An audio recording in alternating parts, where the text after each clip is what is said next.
तो अब क्या स्टॉक मार्केट में प्रॉफिट बनाने पे भी आपको सेबी बैन कर देगी?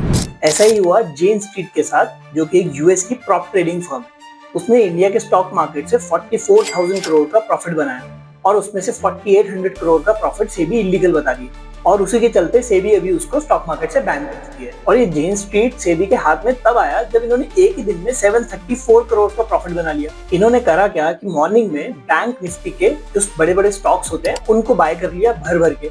जैसे ही उनको बाय करा तो बैंक निफ्टी का जो इंडेक्स है वो ऊपर चला गया। तो जैसे ही इंडेक्स ऊपर गया तो कॉल्स महंगे हो गए और पुट्स सस्ते हो गए। उस पॉइंट पे जाके इन्होंने कॉल्स को सेल कर दिया और पुट्स को बाय कर लिया।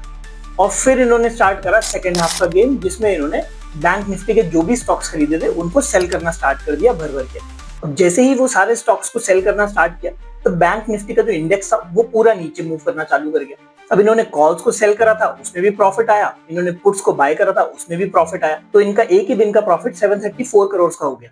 अब बहुत से लोग बोल रहे हैं कि ये लीगल भी है बिकॉज हेजिंग भी इसी तरीके से होती है। बट मैं आपको मेजर डिफरेंस बताता हूँ हेजिंग और मार्केट मैनिपुलेशन में। देखो, हेजिंग पोर्टफोलियो के रिस्क को प्रोटेक्ट करता है, ना कि मार्केट को मैनिपुलेट करने की या प्राइसेस को ऊपर नीचे मूव करने की कोशिश करता है। हेजिंग से पोर्टफोलियो का जो स्ट्रक्चर होता है वो चेंज नहीं होता है, बहुत ही नेचुरल लगता है।